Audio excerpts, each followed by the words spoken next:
Suara perubahan.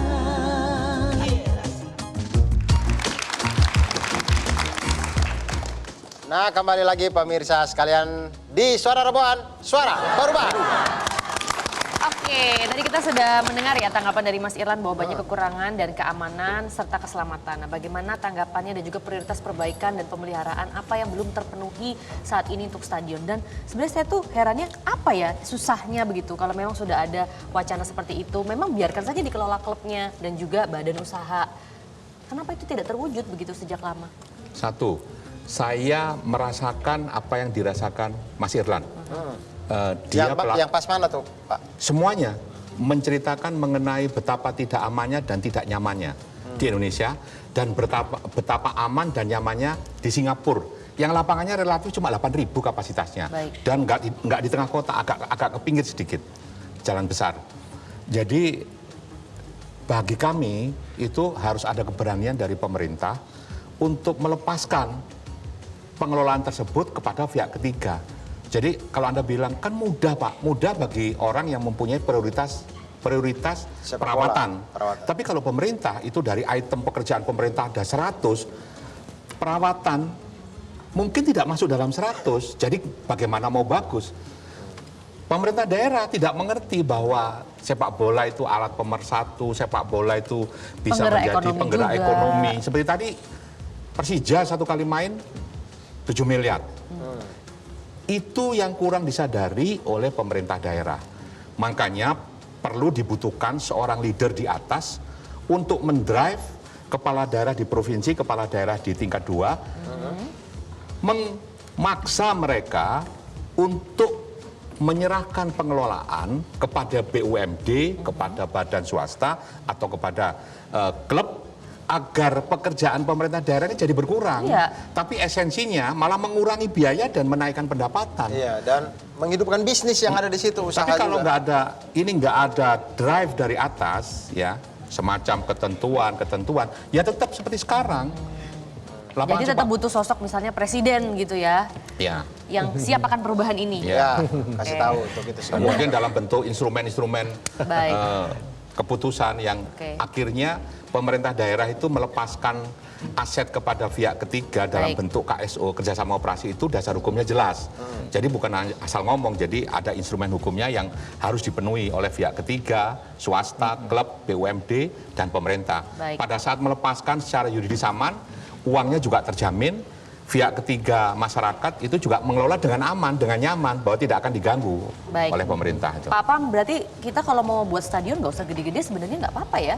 Ya, tergantung konteks dari kebutuhannya ya. Tadi disampaikan Pak Gede, pada saat kita memiliki klub-klub Liga 1, minimal kita harus mempunyai stadion dengan kapasitas 40.000.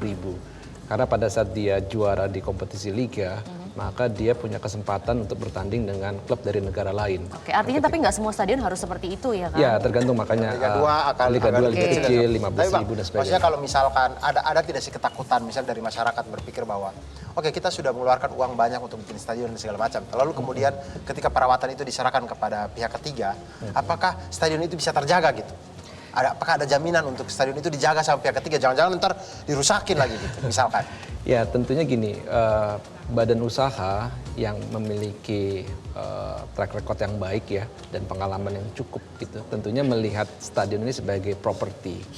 Nah, banyak ruang-ruang di sekitar stadion atau di bawah tribun itu yang bisa dimanfaatkan untuk kegiatan komersil, kegiatan perkantoran, bahkan juga mungkin ada hotel dan sebagainya. Sehingga ruang-ruang yang tidak terpikirkan selama ini, karena selama ini mungkin stadion itu kan dikelola, dipelihara oleh pemerintah. Nah, ketika itu dipindahkan ke pihak swasta, tentunya swasta memiliki kesempatan untuk melakukan inovasi dan kreativitas. Sehingga ruang-ruang yang tadinya tidak dianggap bernilai bisa dimanfaatkan untuk kegiatan komersil dan tentunya bisa mendapatkan pemasukan. Nah, ketika mendapatkan pemasukan dari sektor komersil, tentunya akan bisa membuat stadion ini menjadi terawat dengan baik. Baik, baik. Oke, karena kita sudah di penghujung acara, seperti biasa ya, kita akan tanya langkah perubahan seperti apa yang dibutuhkan untuk perbaikan stadion di Indonesia. Kita mulai dari Pak Pram dulu deh, silakan. Ya, langkah pertama adalah kita melakukan identifikasi setiap stadion di pusat-pusat kota. Yang kedua, kita pelajari dari sejarah klub maupun ya sejenisnya ya, klub bola yang memang dulunya dia berjaya, kemudian akhirnya dia berada di Liga 2 atau Liga 3. Artinya ketika dia berada di Liga 2, dia pernah ada di Liga 1. Sehingga pertanyaannya, ada satu kota di mana klub itu ada di Liga 3.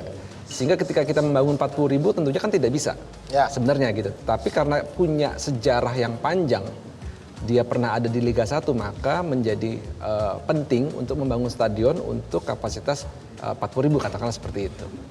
Itu langkah-langkah yang harus kita pikirkan, jadi melakukan identifikasi dan juga melakukan studi dari sejarah. Dan yang paling penting adalah momentum yang disampaikan oleh Pak Anies. Ketika kita merenovasi sebuah stadion dengan kapasitas yang cukup besar, itu kan kira-kira menggunakan lahan sekitar 7 sampai 10 hektar di pusat kota.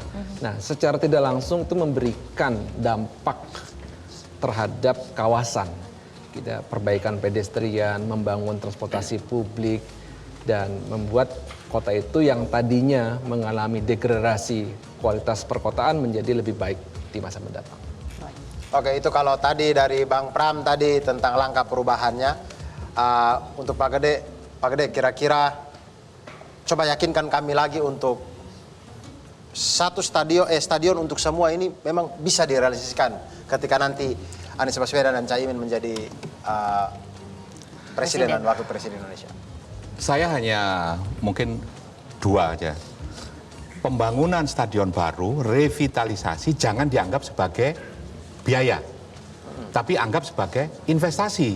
Oke. Karena apa? Dengan dibangunnya sebuah pusat kegiatan, maka crowd ini akan menimbulkan dampak-dampak positif yang akan dinikmati oleh masyarakat dan pemerintah. Itu yang pertama.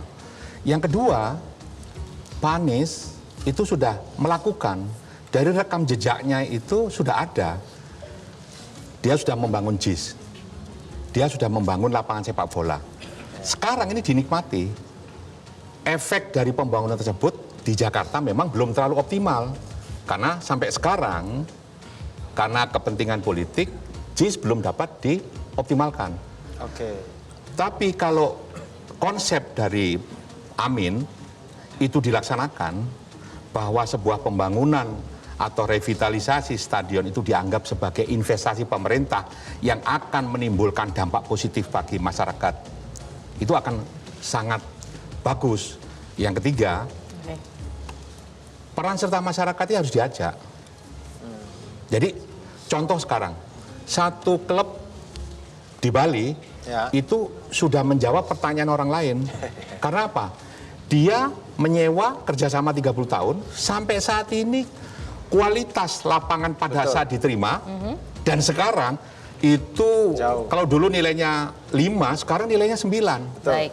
Lalu apakah itu bisa dipraktekkan? Tinggal instrumen hukumnya, tinggal kemauan dari pemerintah, tinggal kemauan dari leader di sebuah negara untuk memaksakan. Kalau demi kebaikan harus dipaksa. Baik. Ya, harus dipaksa kalau demi kebaikan.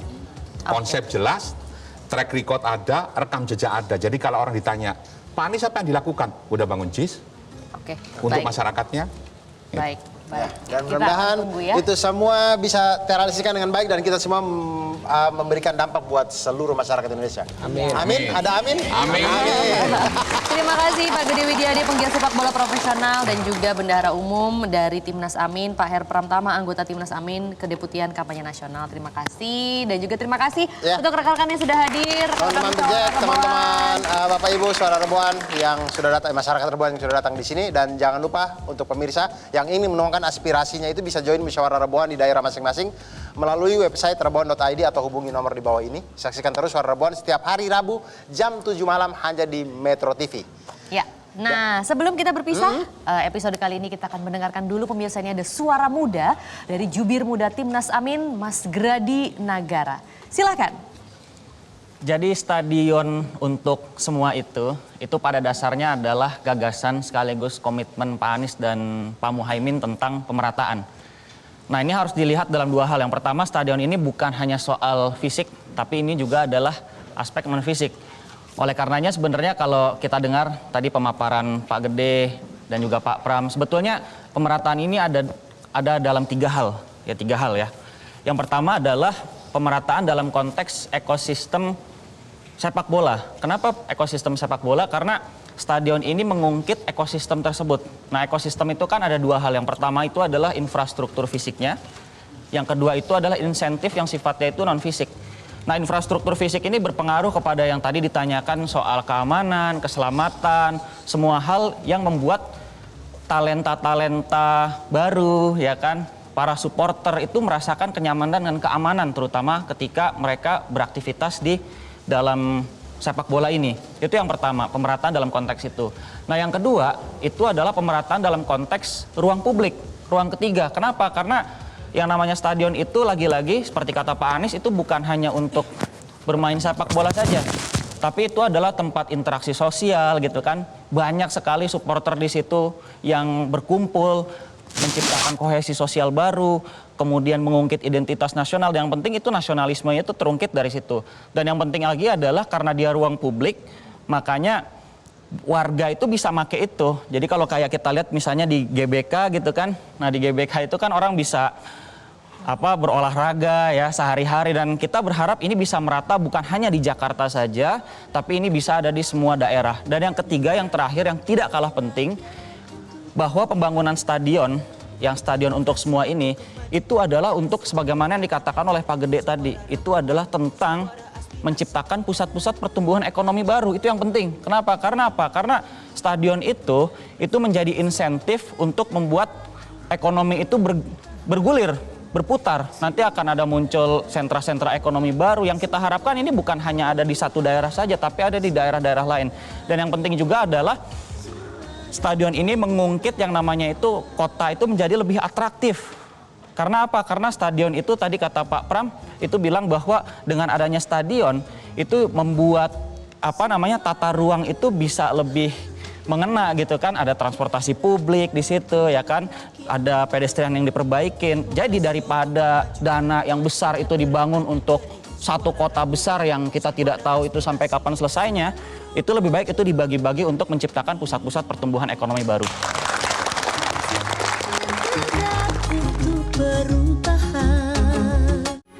Metro TV. Jelajahi cara baru mendapatkan informasi. Download Metro TV Extend sekarang.